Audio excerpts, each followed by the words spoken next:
Parfois, j'ai envie d'être un peu réac.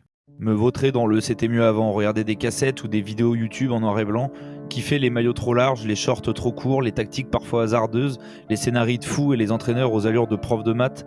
Une belle époque, celle avant 2000, celle avant le tout fric, celle avant Bosman. Les mecs avaient du caractère, c'était des hommes avec des problèmes et des joies avant d'être des joueurs robotiques appliquant à la lettre un plan de jeu. Ça se chopait par le col sur le terrain au moindre contact, ça insultait à tout bout de champ, ça envoyait des interviews au vitriol, ça sortait du terrain avec la sensation d'avoir tout donné, ça aimait son club avant sa fiche de paye, ça aimait son pote avant sa bagnole, ça fumait des clopes dans les vestiaires, ça mettait pas de musique, seulement le bruit des crampons et des regards lourds de reproches en cas de défaite, le bruit des cris et des bouchons de champagne en cas de victoire. Ça se mettait des cartons et ça bouffait un peu n'importe comment, pas de diététicien, on vivait puis on jouait au foot, pas l'inverse. Pas de comme policé, on disait les choses comme elles étaient, pas comme elles devaient. Ça portait des slibards et des bandeaux, ça s'habillait n'importe comment, ça sentait plus les grands enfants que les enfants pourris gâtés. Ça a créé de la légende à la minute, du grand joueur en veux-tu en voilà, car outre les buts, les matchs, les victoires ou les défaites, c'est l'homme qui s'inscrit dans les mémoires, dans les cœurs.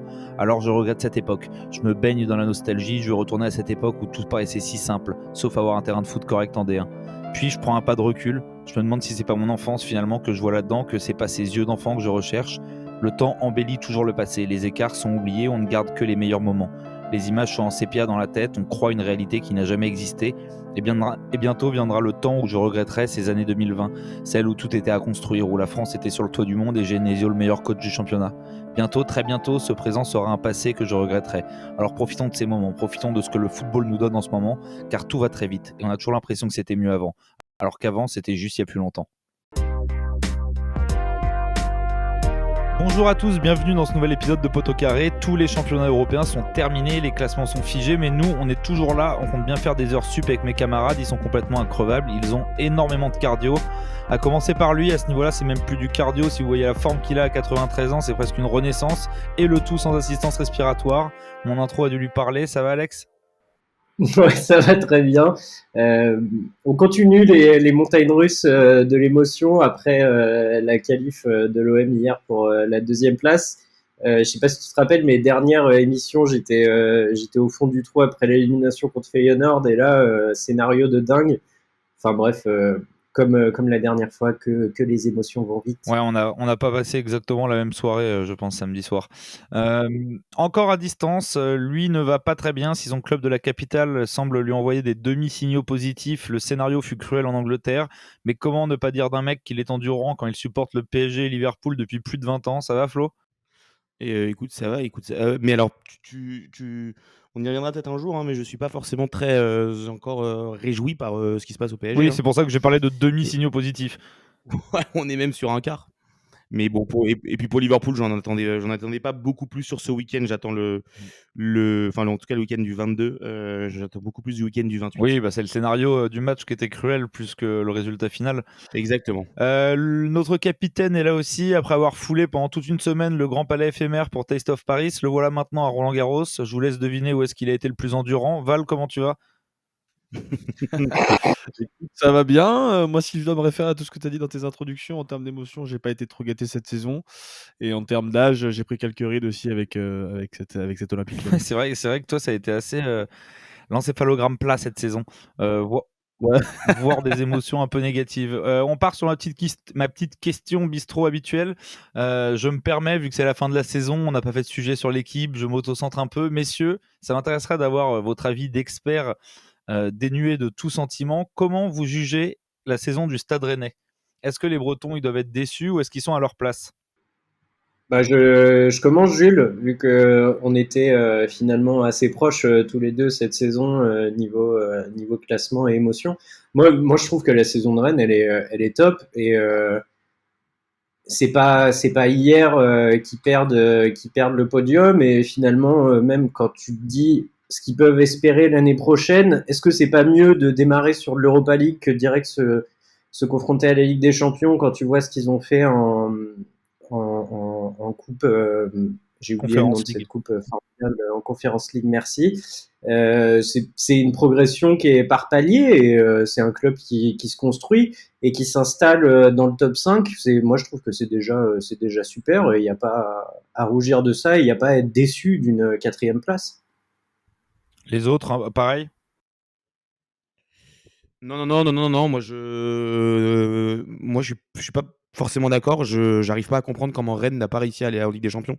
En tout cas, à finir sur le podium. Alors Marseille était peut-être plus régulier sur l'intégralité de la saison, mais enfin moi, je suis pas du tout supporter d'un des autres clubs, si ce n'est ma haine envers Marseille, mais je n'arrive pas à comprendre comment Rennes n'est pas sur le podium. Enfin, à mes yeux, c'était la 3e équipe de championnat et bon, il y a eu le retour en boulet de canon de Monaco au moment où Rennes a coincé, mais je trouve ça vraiment très très dommage pour le club. Il y avait vraiment une sorte de confirmation des 3-4 dernières saisons qu'on venait de vivre qui pouvait aboutir.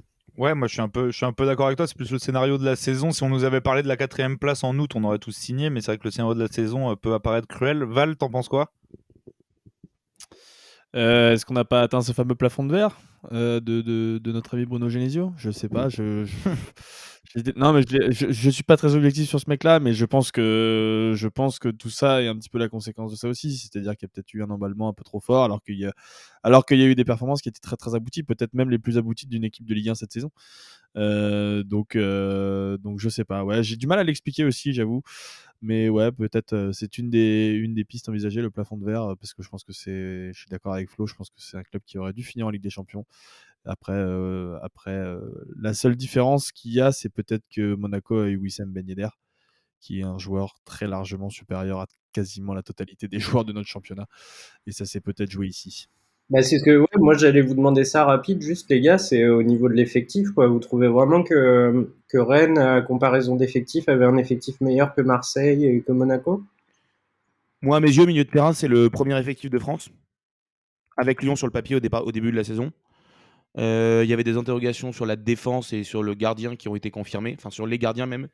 Mais Mais c'est là que ça joue. offensivement et au milieu de terrain, pour moi, Rennes, c'est top 3 sur le papier et pas derrière Marseille. En plus, pour moi, c'était plutôt derrière Lille. Oui, mais après Flo, là où la question d'Alex est pertinente, c'est qu'on juge l'effectif à l'orée de la saison, mais en début de saison, on n'attendait pas un Flavien Tay à ce niveau, on n'attendait pas un Jonas Martin capable de faire ces matchs-là. Donc c'est vrai que sur le papier, moi personnellement, en vrai, je suis plutôt content de cette 4e place parce que je voulais à tout prix éviter le bourbier de la 3e place. On a vu ce que ça a fait à Monaco en début de saison. Aucune envie d'aller me taper 4 matchs début août qui va tronquer la préparation. Après, en fait, ça me fait un peu chier en termes d'image et de fric parce que ça nous aurait certainement permis de garder des joueurs qui du coup vont peut-être partir. Après, en termes sportifs purs, je trouve que notre place est en Europa League et qu'on va peut-être plus vivre de belles émotions en Europa. Et t'as pas, Jules, juste pour conclure, t'as pas trop kiffé la saison avec tous les buts, les matchs Alors, de fou à domicile alors on a vu des matchs exceptionnels, on n'a jamais autant marqué de buts, on a marqué plus de 100 buts, toutes compétitions confondues. Il y a un truc au niveau du plafond de verre où je rejoins Val, c'est que pendant longtemps, l'ADN de Rennes, c'était de choke contre les petits clubs et de battre les gros. Et c'était aussi un peu l'habitude de Genesio. Et étonnamment, cette année, ça a été complètement l'inverse. On a été très fort avec les faibles et assez faible avec les forts. Et c'est là que ça joue. Mais quand tu commences ta saison avec 2 défenseurs centraux de métier, dont un 3e qui s'impose mais qui vient du centre de formation qui n'était pas censé jouer, et que tu as un gardien aussi éclaté au sol que Alfred Gomis, c'est compliqué de viser plus haut. On sait que toutes les compétitions se jouent sur les bases arrières avant tout, et c'est là que ça se joue. Les matchs qu'on perd, si tu regardes une fois sur 2, c'est parce que la garde n'est pas là. Donc voilà, c'est ça. ouais, ou Gomis hier contre Lille. Hein, Ah ouais, Gomis, ça c'est classique, c'est tous les matchs. Mais bref, on fait pas l'émission sur le Stade En fait, Rennais. tu voulais juste donner ton avis, en fait. Bah non, je me donne le mien aussi. Mais du coup, est-ce que la plus grande surprise cette année de Rennes, c'est pas de cette défaite contre Nantes qui enterre un peu les chances rennaises pour la Ligue des Bah si, Champions c'est là que ça se joue. et la victoire en Coupe de France de Nantes? Ah non, la victoire en Coupe de France, en vrai, moi je m'en fous. Enfin, en vrai, même il y a même un côté de Ok. moi où je suis plutôt content pour eux. C'est juste de perdre chez eux qu'on n'aurait jamais dû. On aurait dû gagner ce match-là. Ça aurait changé, ça aurait tout changé. Ça aurait donné un multiplex avec une autre saveur. Messieurs, on va passer quand même au sujet. Moi, je peux faire ça pendant 1h30 si vous voulez, hein, mais on était quand même censé parler d'autre chose. Donc, je vous propose qu'on switch de l'autre côté du Rhin.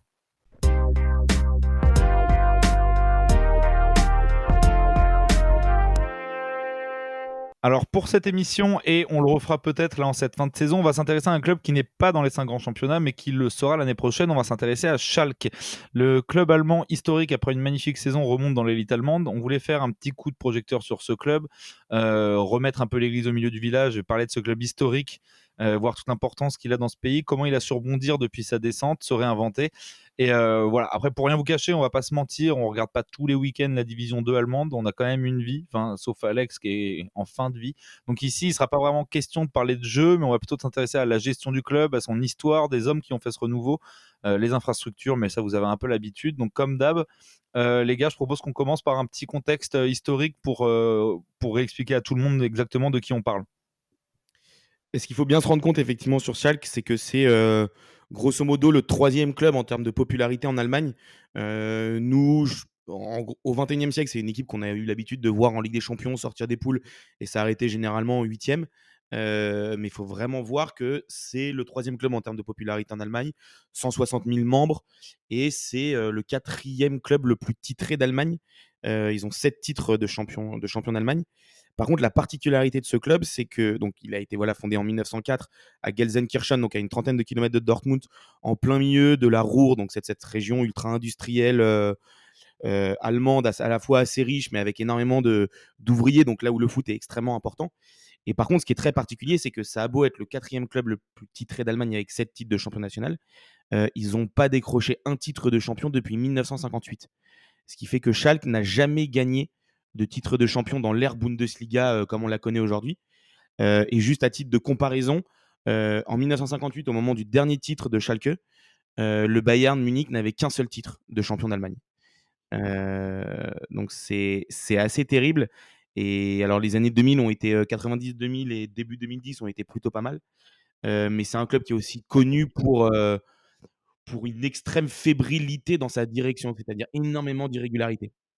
Pour continuer sur ce que dit Flo, faut savoir que du coup Schalke, avec ses titres qui ont été gagnés avant la création de la Bully, il passe vraiment pour le club de losers. Et il y a une vanne qui est assez récurrente en Allemagne quand on dit oui mais Schalke a pas de titre de champion. En fait, ils assument volontairement cette phrase et pour dire derrière oui mais tous les titres ont été gagnés au moment du Troisième Reich. Il y a un truc qui est vachement récurrent chez Schalke. À chaque fois on dit le club d'Adolf Hitler. Bon, il s'avère qu'en réalité, c'est un peu plus complexe que ça. C'est un club qui, en fait, a surperformé dans la période d'avant-guerre et pendant la guerre et un peu d'après-guerre. Ce qui fait qu'en fait, la propagande nazie s'est très vite servi de Schalke pour mettre en avant le côté travailleur. Il faut savoir que, comme l'a dit Flo, on est dans une partie de l'Allemagne où il y a beaucoup d'usines et beaucoup de travail ouvrier. Et en fait, Schalke a jamais été le club d'Adolf Hitler. Hitler en avait rien à carrer du foot. Il a vu un match, je crois, dans sa vie au stade pendant les JO. Le seul truc, c'est que on a accolé en fait le fait que Schalke bossait bien et avait des résultats pendant la période nazie pour dire c'est le club des nazis, c'est le club d'Hitler, et s'il a gagné tous ses titres, c'est grâce au régime nazi. Mais en fait, il y a beaucoup d'historiens qui ont témoigné sur cette période et qui expliquent très clairement qu'il n'y a aucune preuve, si ce n'est 2-3 photos de propagande de Hitler qui rencontrent les dirigeants de Schalke. Le seul truc qu'on peut reprocher à Schalke, c'est qu'il y a eu une sorte de collaboration assez facile. Quand les nazis ont mis en place leur système et ont voulu refaire, je sais pas comment le dire avec des mots simples, mais en gros changer l'organigramme et pour le dire simplement dégager tous les juifs qui étaient présents dans le club, Schalke a collaboré à ça et l'a fait avec beaucoup de facilité. Ils sont aussi allés jouer des matchs de divertissement contre des équipes militaires, chose que pas mal de clubs avaient refusé à l'époque. Donc il y a une ambivalence qui est légitime parce que Schalke a collaboré avec le régime nazi, mais Schalke n'a jamais été le club d'Hitler et les titres qu'ils ont gagnés n'ont jamais été gagnés parce que Hitler avait financé le club ou aidé à gagner à travers des aides. Il n'avait pas l'air de les détester non plus. Non, il les détestait pas, mais en vrai, ils s'en foutaient du foot. Donc, Bon, je me permets de prendre le relais puisque Flo a fait une introduction générale. Alex nous a parlé de son époque, donc moi je vais essayer de vous parler de la mienne en vous parlant de l'histoire un petit peu plus récente de Schalke sur les 20-30 dernières années. Flo l'a rapidement évoqué, mais c'est aussi des entraîneurs un petit peu mythiques, Schalke. Il y a eu évidemment Huub Stevens qui a fait vivre un petit peu une très belle période fin des années 90, début des années 2000. Après, il y a eu évidemment l'immense Félix Magath qui a été là pendant assez longtemps. Et on a eu le passage au début des années 2010 avec cette magnifique demi-finale des Champions de Ralf Rangnick. Donc cette demi-finale qui était en 2011. Donc voilà, c'est des entraîneurs historiques. C'est aussi et surtout un centre de formation historique avec des joueurs, énormément de joueurs qui sont sortis notamment dans les années 2010. Parmi eux, on peut citer évidemment Bénédicte Vedes qui a été champion du monde avec l'Allemagne, Leroy Sané, Draxler, Kehrer, Özil, Neuer, voilà, tous ces joueurs-là qui ont eu une carrière quand même assez prolifique. Et puis Schalke, c'est aussi depuis le début des années 2000, il me semble que c'est en 2001, un stade qui est pas des moindres, la Veltins Arena, qui a été construit en 2001 et qui a accueilli notamment la Coupe du Monde de football en 2006 et la finale de la Ligue des Champions en 2004 avec Monaco. C'est quand même un petit bijou de 62 000 places qui appartient au club. Donc c'est quand même assez important pour le signaler parce que c'est aussi des sources de revenus assez Et importantes. c'est bien aussi que Donc voilà, dans c'est bien l'histoire. aussi que tu en parles et que tu rappelles ça. Ça montre un peu à tout le monde l'envergure de ce club-là. C'est pas un demi-club C'est un qui est club. tombé en Ligue Ouais, 2, c'est c'est ça. un club énorme. Ah, c'est un club absolument historique, hein, Flo le disait tout à l'heure, c'est probablement un des 3 ou 4 plus grands clubs allemands. Et voilà, et sur l'histoire moderne, c'est aussi un club qui se caractérise par tous ces éléments-là, les entraîneurs, le centre de formation, le stade. Et un dernier élément, dont on va très probablement revenir incessamment sous peu, c'est évidemment aussi ce contrat avec Gazprom, qui a fait toute la renommée économique et un petit peu sportive aussi de cette équipe pendant les 15 dernières années. Ouais, et quand Val, à juste titre, parlait des 62 000 places de la Veltins Arena, c'est 62 000 places qui sont quasiment remplies à chaque match. Alors là, depuis le Covid, bon, il y a eu des saisons compliquées, notamment d'un point de vue sanitaire, mais avant le Covid, on était quasiment à du 100% de taux d'occupation, Ce qui de est taux de très remplissage. Donc ce qui est très caractéristique des clubs de Bundesliga. ouais, exactement. Mais oui, enfin, c'est vraiment un club. Et puis, il y a cette rivalité aussi avec Dortmund, qui est à peine 30 kilomètres de là, qui est ultra structurante, puisqu'en réalité, on a deux des meilleurs clubs historiques allemands qui forment la plus grosse rivalité d'Allemagne actuelle, et même depuis quasiment plus de 30 ans. Et je me demande si si Schalke n'avait pas aussi soutenu Dortmund pendant les grosses périodes de difficultés financières du club. Je sais pas, comme ils ont toujours des problèmes financiers eux aussi. Je sais que le Oui. Bayern l'avait fait, mais Val, ce que tu dis, c'est très intéressant parce que quand il y a eu, alors peut-être qu'on peut rentrer un peu déjà dans les galères qu'a connu Schalke, mais Dortmund, malgré l'adversité, a proposé son aide à Schalke financièrement quand le président s'est retiré, laissant le club avec une dette à hauteur de 200 millions d'euros. Ça me permet juste, et avant de rentrer dans le détail, pour aller dans le sens de Val et de Flo, de dire qu'en plus d'être un gros club, c'est un club qui avait énormément de budget. On parle de budget à hauteur de l'Olympique de Marseille typiquement, et que la descente en deuxième division ça a été vraiment un choc pour toute l'Allemagne. C'est comme si l'OM descendait en D2, c'est comme si Lyon avait fini sa saison, et Lyon c'est un bon exemple puisqu'ils sont propriétaires du stade, c'est comme si Lyon avait fini sa saison en D2 cette année. Ou Saint-Etienne.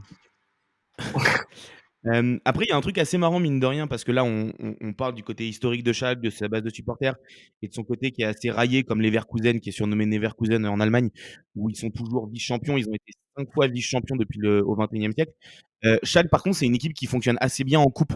C'est une équipe qui a régulièrement remporté la Supercoupe d'Allemagne. Depuis 2001, ils auront remporté 3 coupes d'Allemagne. Donc, quand on évolue dans un championnat où il y a le Bayern et le Borussia, c'est quand même assez beau. Et en Coupe d'Europe, ils ont souvent eu des résultats ou des épopées assez sympas. Il y a cette victoire ce titre en Coupe de l'UEFA en 1997 face à l'Inter. Et surtout, je pense qu'on se souvient de tous de la Ligue des Champions 2011, qui mériterait presque une émission à elle toute seule, parce que Schalke avait été peut-être un petit peu comme un Villarreal, même si économiquement c'est pas du tout le même poids, mais avait été une surprise immense. Ils avaient éliminé l'Inter, qui était pourtant champion en titre, et ils s'étaient arrêtés que face à Manchester. Et quand Val parlait à très juste titre de cette formation ultra efficace des années 2010, en fin des années 2000 et 2010, en fait, cette équipe de 2011 qui va en demi-finale de Ligue des Champions s'articule énormément autour du travail de Rangnick, mais autour de la formation aussi. Dans cette équipe, il y a des souvent Neuer, ensemble, des Comment? Ça va souvent ensemble, Rangnick et formation. Ouais, exactement. Mais dans cette équipe-là, il y a Neuer, il y a Metzelder, il y a Ovedes, et il y avait d'autres joueurs qui étaient. Alors, il y a aussi Matip, qui à cette époque-là jouait numéro 6, qui est également formé au club. Et puis, il y avait des joueurs qui n'étaient. Il y a Draxler qui est là aussi, non?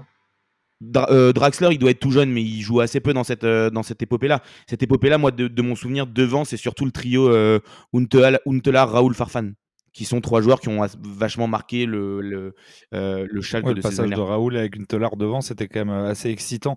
Est-ce que les gars, on se rapproche pas un peu plus de cette période qui a fait justement que ce club est descendu en Ligue 2 et qui explique un peu pourquoi il est tombé en désuétude en fait assez rapidement?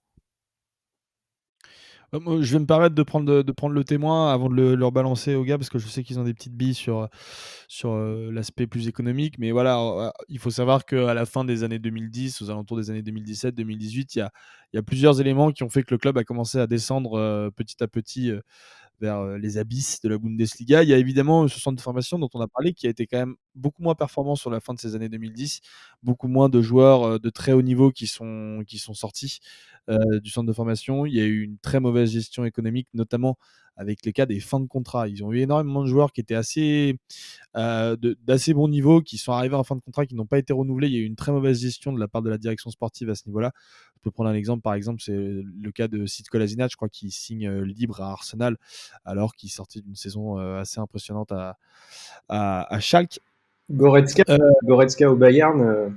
Goretzka au Bayern, évidemment, oui, c'est vrai que j'ai oublié, qui est parti libre aussi. Et puis il y a eu un dernier point surtout, puisqu'au moment du départ du président milliardaire de l'époque, en 2020, si je dis pas de conneries, le président part avec une dette d'environ 197 millions d'euros. Donc voilà, il y avait des petits trous à combler dans ce panier-là, et ça n'a pas été vraiment fait. Ouais, il part pas qu'avec une dette, hein, parce que faut savoir que tous les ultras voulaient le mettre dehors. Ouais, Il y a, il est sulfureux comme garçon. ouais. Et comme tu l'as très bien dit, Val, il y a eu effectivement des joueurs qui sont partis libres alors qu'ils auraient pu rapporter beaucoup d'argent. Il y a aussi beaucoup de joueurs qui sont arrivés et qui n'ont pas donné du tout satisfaction. Et ce président, pour parler rapidement de lui, en plus d'avoir créé une grosse dette au club et d'avoir laissé le club dans la merde du jour au lendemain, il a eu aussi des propos assez, non, mais des propos racistes en fait quand il était en poste. Et en fait, c'était un soulagement pour tout le monde de le voir quitter le club. Faut savoir qu'il a quand même passé 26 ans au club, qu'il a ramené pas mal de trophées, il a ramené des coupes, il a placé le club 5 fois, je crois, à la deuxième place. Il y a eu ce parcours en Ligue des Champions. Tout était pas tout blanc, tout noir, quoi. Mais son départ, c'est sûr que je crois que Forbes l'avait classé dans les 15 mecs les plus riches d'Allemagne. Forcément, son départ, ça change tout au club pour se restructurer et pour donner une ligne de conduite pour les années à venir. Et la relégation, en fait, elle est venue assez naturellement, quoi. Parce que pas de budget pour recruter, des joueurs en fin de cycle. On peut parler par exemple, d'Amin Harit, qui est à Marseille maintenant, qui avait été acheté, je crois, assez cher à l'époque, qui n'avait pas du tout donné satisfaction. Il y a eu pas mal de problèmes de comportement. Il n'y avait plus aucune structure au club qui permettait de maintenir les joueurs concentrés et de performer. Oui, tous, tu regardes Harit à l'époque, Ben Taleb, etc. C'était des joueurs qui étaient censés être cadres où tout a explosé dans ce club-là. On se rappelle que Benjamin Stambouli aussi, qui était capitaine de l'équipe. Non, mais cette saison-là, moi j'ai le souvenir de la saison de la descente, c'était une catastrophe, quoi. Tous les week-ends, tu avais une embrouille dans ce club, ils se prenaient des volets. C'est peut-être un mal pour un bien, cette descente. Ils ont enchaîné entre janvier 2020 et janvier 2021 30 matchs en championnat sans victoire. Le record était à 31, ils ont réussi à le battre. D'un coup, ils ont gagné 4-0 contre Hoffenheim, tu sais pas trop pourquoi, mais ils ont pas réussi à se battre ce record-là. De quoi faire pâlir Bordeaux. Flo, tu voulais en parler aussi du départ du milliardaire et de cette descente aux enfers? Bah, en fait, cette descente aux enfers, elle est aussi avant tout financière. C'est-à-dire que Schalke a toujours été un club, on le disait, assez particulier dans le sens où c'est un club qui avait de l'argent, qui avait des résultats, mais qui en même temps était très irrégulier et très peu stable dans sa direction. Mais mine de rien, sportivement, depuis entre 2001 et 2018, le club a seulement 3 fois été au-delà de la 8e place. Et quasiment tout le temps, il était dans le top 4, donc assuré d'être en Ligue des Champions. Et en gros, là, depuis 2017-2018, ils sont deuxièmes, ils sont vice-champions. Ils vont en Ligue des Champions. Et derrière, par contre, c'est une descente aux enfers. Il y a une 14e place en 2018-2019, une 12e place en 2019-2020, avant la relégation de la saison dernière. Mais en fait, la saison Covid est celle qui révèle aux yeux du football allemand tous les maux de Schalke, qui ne sont pas juste raillés pour leur irrégularité, mais là, on se rend compte qu'il y a plus de 200 millions d'euros de dettes, c'est-à-dire pas de pertes sur l'année, de dettes du club. parce qu'il y a une gestion calamiteuse, parce qu'il y a des fins de contrat, parce qu'on ne vend pas de joueurs, mais surtout parce que le Covid a aussi grandement frappé Schalke. On le disait, c'est la Veltins Arena avec 62 000 spectateurs qui viennent, qui dépensent énormément au stade. Et c'est quelque chose qui, économiquement, a fait énormément de mal à Schalke. Moi, je ne sais pas si vous vous souvenez, les gars, mais le tout premier confinement, mi-avril, Schalke, pour la première fois, parle potentiellement de liquidation du club.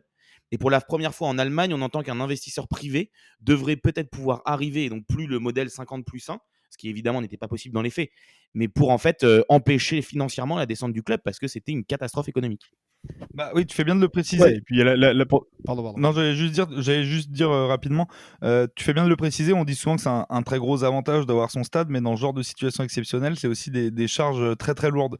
Bah non, mais pour moi, pour aller dans le sens de Flo et remettre une dernière couche avec un exemple frappant, l'année qui précède la descente, ils finissent donc 12e. Le coach est vachement décrié.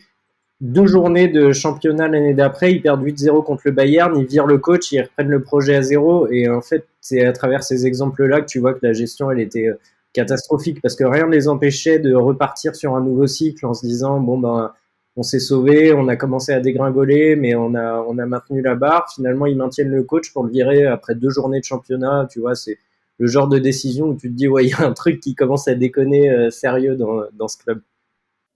Et avant de s'intéresser du coup à comment ce club s'est remis sur pied pour remonter, on peut peut-être, pour justement illustrer cette gestion calamiteuse, revenir sur 2-3 faits qui se sont passés du coup justement pendant cette saison horrible.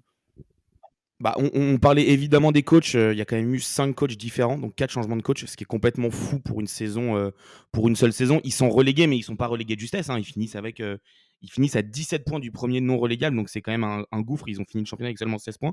Il y a beaucoup de joueurs qui ont sous-performé. Il y a eu des ventes de joueurs qui étaient censés être les leaders assez bizarres. Moi, je me souviens de Kabak qui arrive à Liverpool en hiver alors qu'on dit que c'est le meilleur défenseur de Schalke. Enfin, c'est très bizarre pour un club qui joue le maintien. Et au-delà de ça, il y a eu énormément de problèmes de discipline. On se souvient de Bentaleb et Darit qui avaient été écartés du club à mi-saison. Et on se souvient aussi d'Ibisevic, l'attaquant, qui s'était retrouvé à se battre sur le terrain d'entraînement avec un tête contre le tête avec Naldo, l'ancien défenseur du club et ancien capitaine qui est désormais dans le staff. Et ils en sont arrivés à un tête contre tête avec l'attaquant Ibisevic à l'entraînement, ce qui a conduit évidemment au licenciement d'Ibisevic. Ils avaient même tenté, je me souviens, le retour d'Huntelaar au mercato d'hiver la saison dernière. Au final, il a juste mis 2 buts et puis il est reparti du côté de l'Ajax. Enfin non, je crois qu'il a même mis à son terme à sa carrière. Et c'est en fait tous ces faits-là ont conduit à l'inévitable descente. Et ce qui est triste, c'est que cette descente, elle arrive en 2021, donc pile 10 ans après l'épopée européenne et la demi-finale de Ligue des Champions. Tu nous avais pas fait une chronique sur Schalke à l'époque, Flo? Non, je crois pas, non. Ah OK.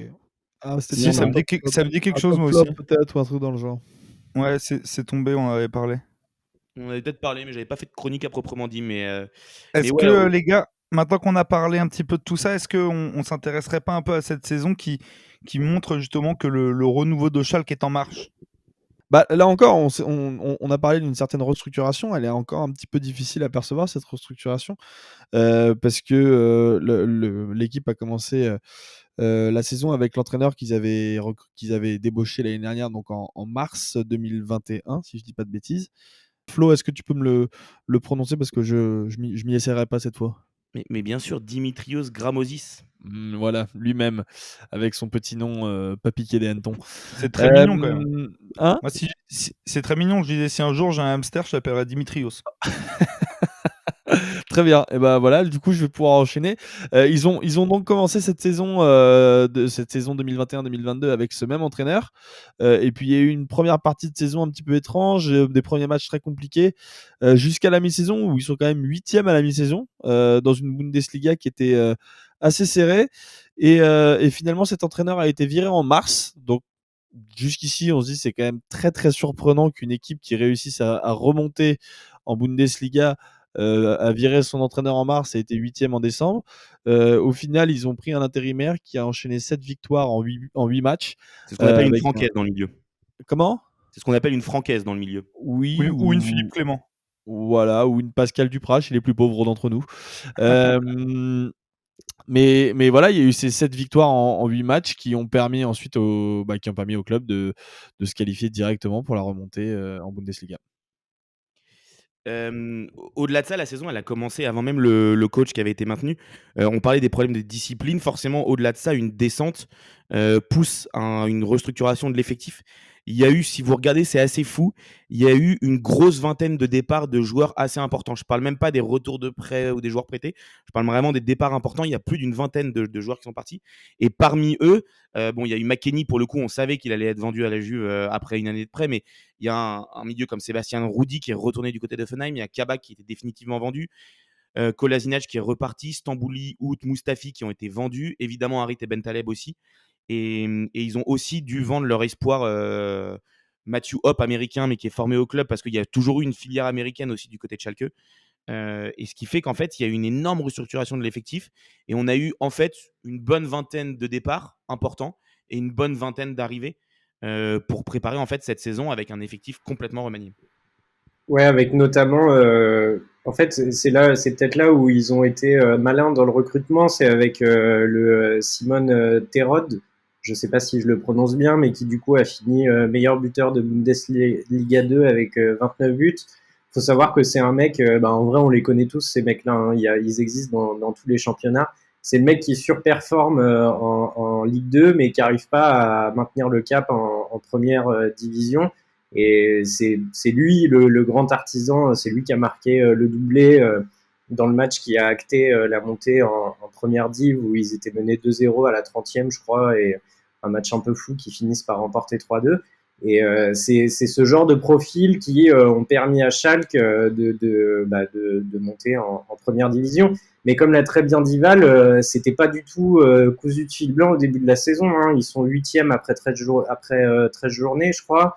À mi-saison, ils galèrent de fou. S'il n'y a pas ce changement d'entraîneur, c'est pas dit du tout qu'ils parviennent à monter. Et je sais que j'anticipe un peu sur ta question, Jules, des prospects, enfin du moins de qu'est-ce que vous imaginez pour Schalke à l'avenir.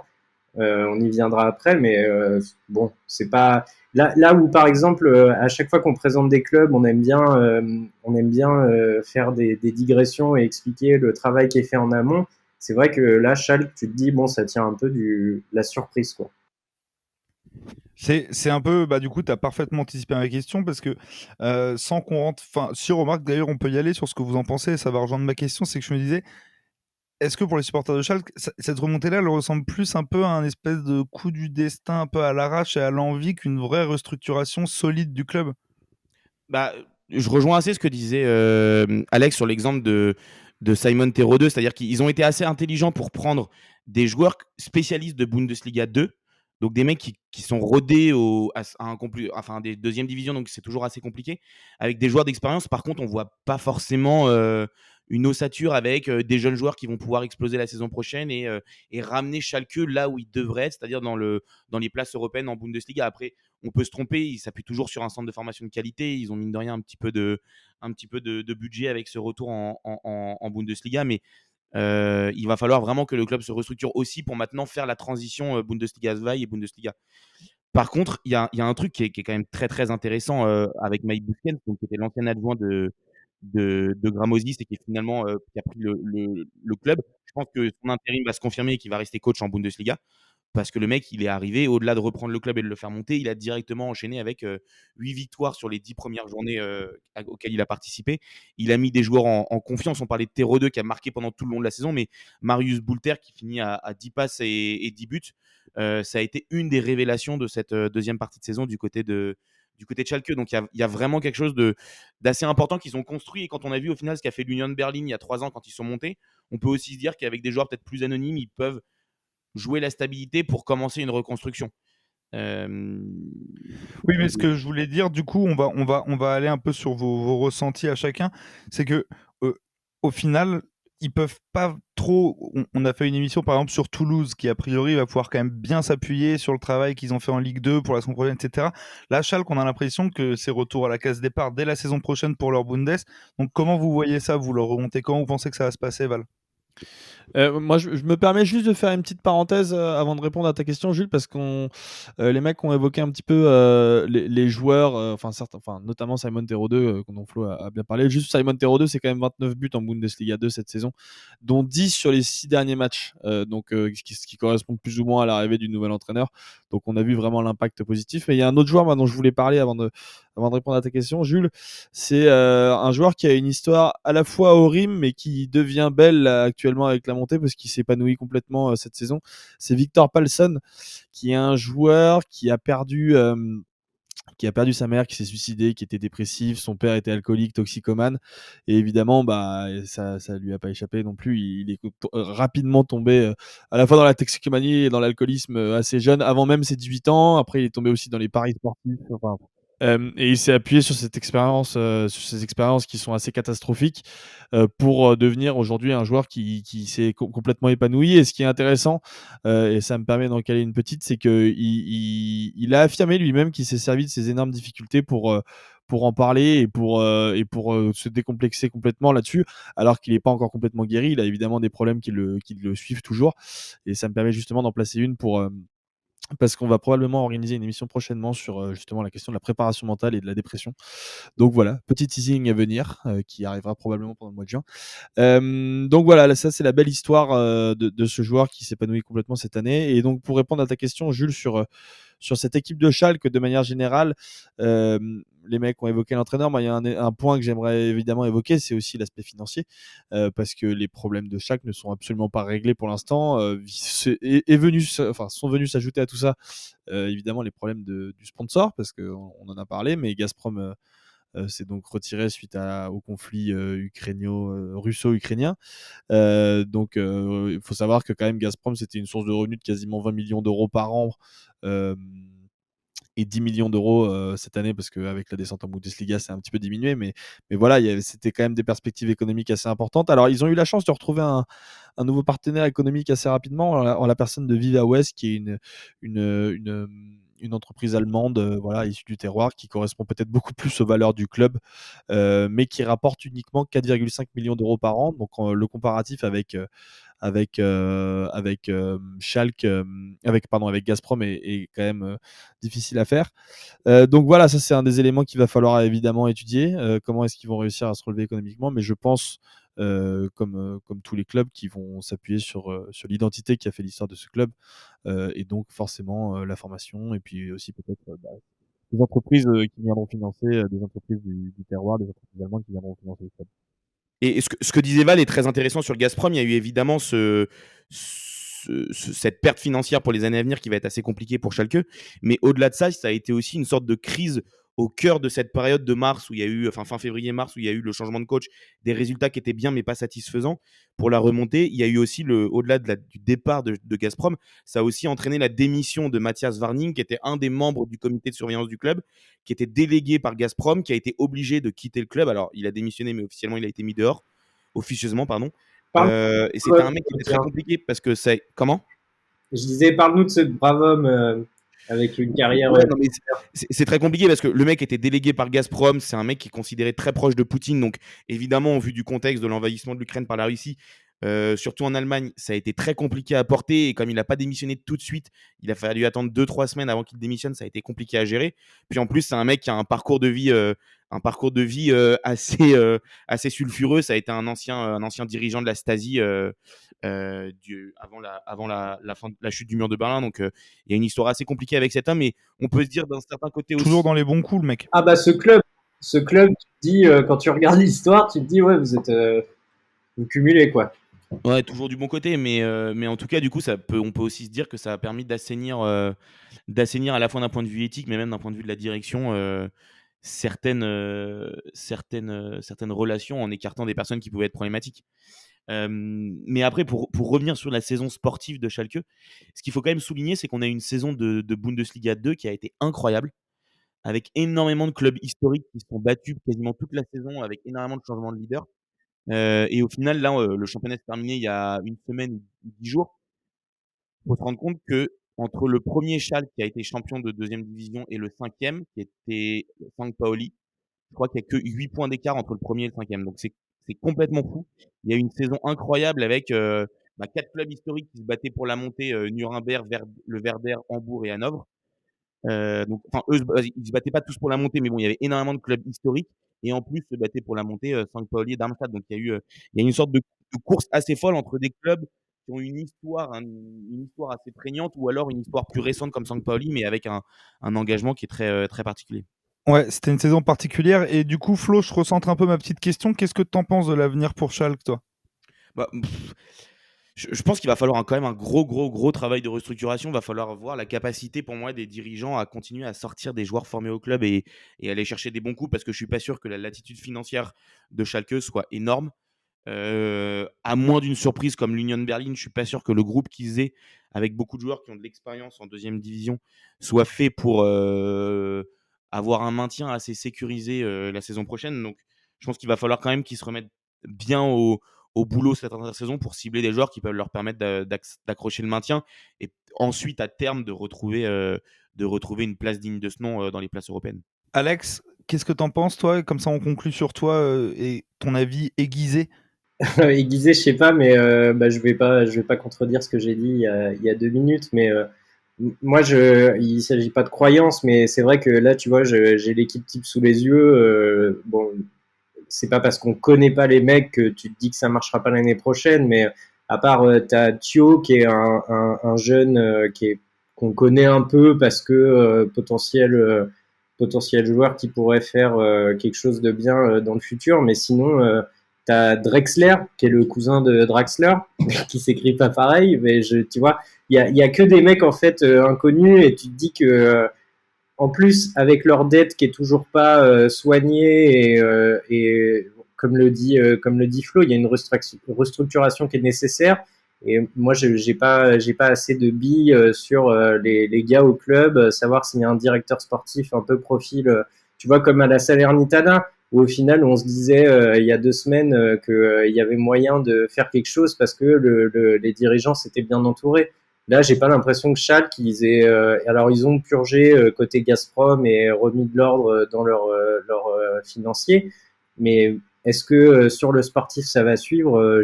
Franchement, j'ai pas de garantie. Je ne sais pas. Il y a quand même beaucoup de chances que ça joue le maintien l'année prochaine. Oui, c'est fort probable. On est tous d'accord pour dire que. Après, c'est pareil. On va voir ce qui va se passer cet été. Ça va quand même certainement beaucoup bouger aussi. Donc c'est là que ça va jouer. Mais ce qui est sûr, c'est que l'effectif et le groupe actuellement n'est pas fait pour être très serein en Bundes l'an prochain. Bah non, mais Jules, t'as raison, mais c'est aussi le côté quelle enveloppe ils auront pour rattraper les coups, tu vois, parce que c'est pas. On revient dessus, mais Val l'a très bien dit, on est sur une dette à hauteur de 200 millions d'euros. Comment tu remontes ça avec ton sponsor principal qui t'a lâché? Enfin, franchement, c'est trop bien qu'il soit monté parce que c'est un club de fous et on dit que le stade est plein, mais le stade n'est pas que plein, il est bouillant. Enfin, vraiment, ça tremble. Ils avaient dû mettre des mecs en sécurité pour tenir une barrière pour pas que la tribune s'effondre sur le terrain pour le match de la montée. Enfin, c'est comme un peu comme les images que vous avez vues à Francfort, enfin les images des supporters de Francfort que vous avez suivies un peu dans toute l'Europe, où on les voyait débouler à 100 000 dans n'importe quelle ville où il y avait un match. C'est un club qui est fou, qui a une passion de dingue, mais de là à dire que... D'ailleurs, Alex, je me permets de te couper, mais le stade sera probablement l'un des éléments centraux sur lesquels ils devront reconstruire parce que je crois que en Bundesliga, le stade, c'est une recette de quasiment 2 millions d'euros par match, je crois, si je dis pas de bêtises, avec les consommations et les places, c'est absolument monstrueux. Ah ouais, c'est considérable.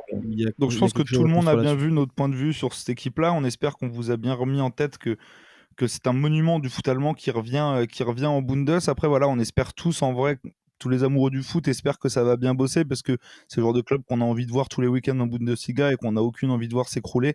Wink, wink, Gérard Lopez. Du coup, merci les gars de nous avoir bien éclairés et de nous avoir appris un peu plus sur ce club mythique qu'on verra dès la saison prochaine. Je propose qu'on passe à vos chroniques.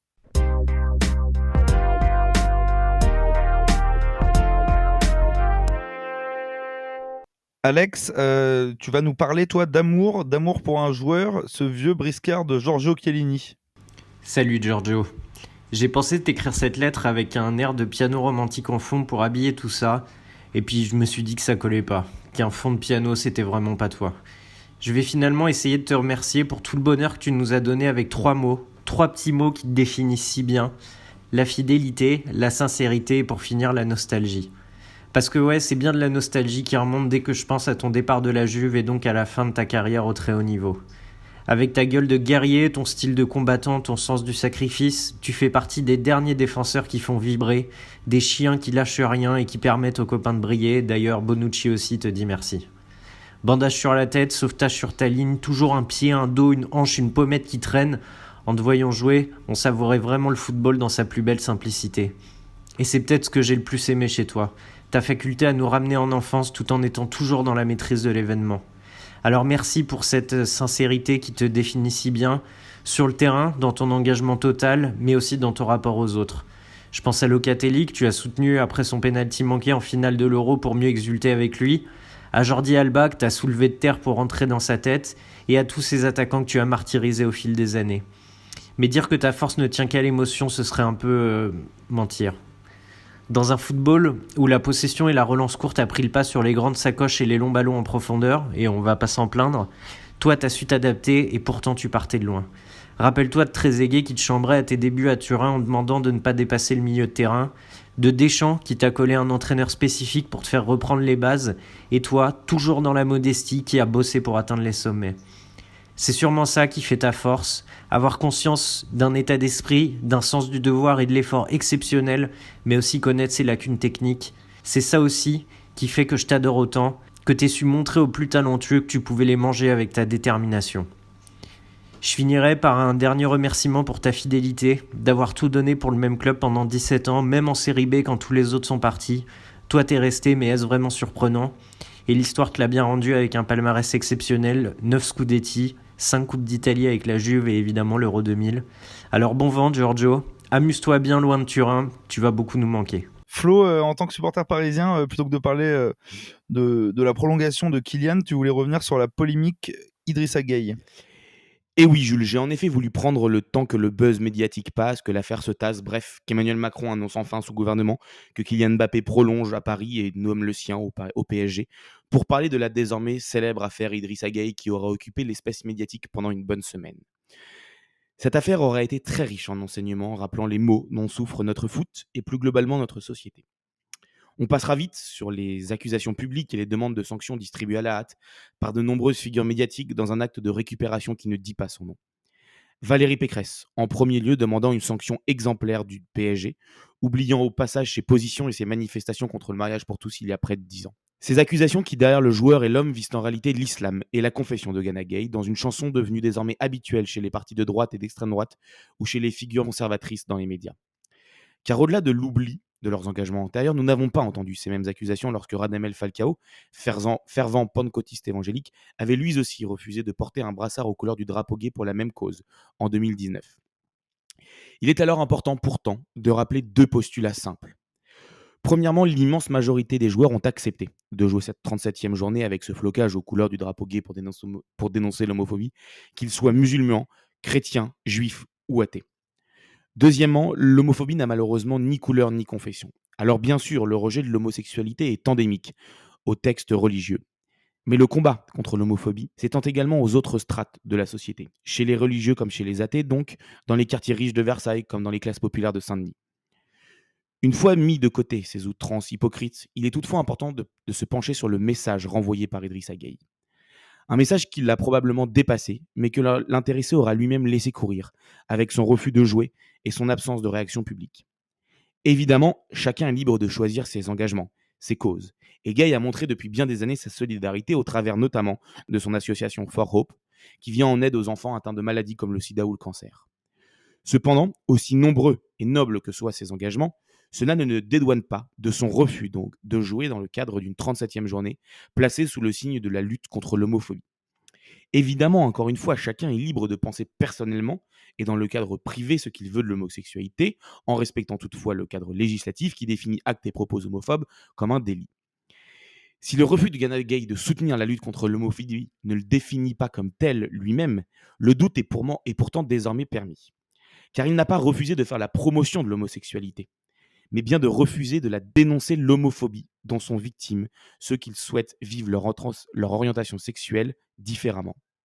La nuance est primordiale, car si Gana Gueye est libre de pouvoir penser ce qu'il veut, de soutenir les causes qu'il souhaite, cette liberté doit également s'étendre à tous, et en premier lieu à ceux qui sont victimes de toute forme de discrimination, qu'elle soit religieuse, raciale ou donc d'orientation sexuelle.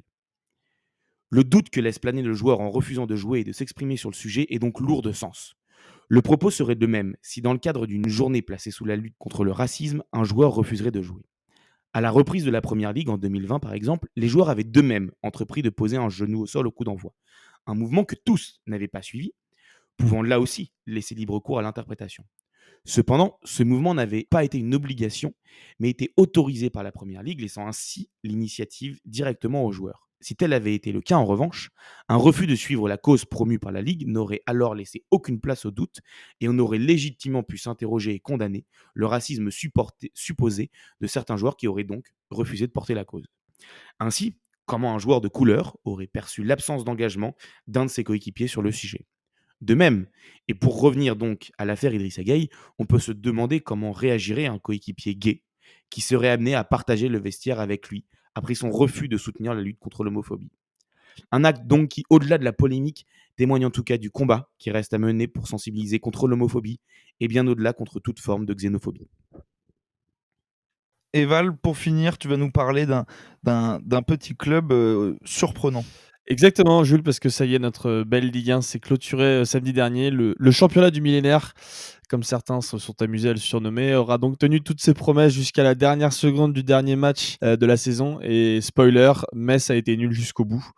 Bref, à l'heure des récompenses, des prolongations de contrats, des remises de titres individuelles ou collectives, j'ai voulu moi aussi me pencher sur le bilan de cette saison de Ligue 1. Alors j'aurais pu vous parler d'Mbappé, de Marseille, de Ben Yedder, de Terrier, de Lyon, de Rennes ou de Bordeaux. Mais j'ai décidé de prendre le contre-pied de tout ça et de vous parler d'une équipe qui a une nouvelle fois fait une très bonne saison et dont on a encore une nouvelle fois absolument pas entendu parler. Cette équipe, c'est le Stade de Reims. Alors vous allez me dire, qu'est-ce qui lui prend d'un coup à s'exciter sur le 12e modeste de Ligue 1 avec sa 14e attaque du championnat? Eh ben, parce qu'un club de foot, c'est pas uniquement des résultats sportifs, mais c'est aussi, et c'est surtout ça, j'ai envie de vous le dire, un ressenti autour d'une équipe. Et le moins que l'on puisse dire, c'est que le ressenti autour du Stade de Reims depuis plusieurs années est plus que positif. Et oui, parce que ça travaille bien à Reims et à tous les niveaux. Au niveau sportif déjà, puisque personne n'aurait imaginé il y a un an de ça qu'Oscar Garcia aurait pu être intéressant. Pour rappel, après une première pige complètement ratée à Saint-Etienne, qui s'était terminée un soir de raclée 5-0, délicatement apposé de la signature de Nabil Fekir, Flo, la bise, hein, je crois que tu t'en rappelles bien. Et ben, Ouais, ma voiture aussi. Hein. voilà. Et ben Oscar Garcia a quand même réussi à retourner l'opinion en proposant des séquences de jeu quand même assez intéressantes. Il a aussi bénéficié, il faut le dire, du travail pendant plus de 4 ans de David Guillon, mais en sachant reconstruire sur des bases solides et en proposant quelque chose de nouveau.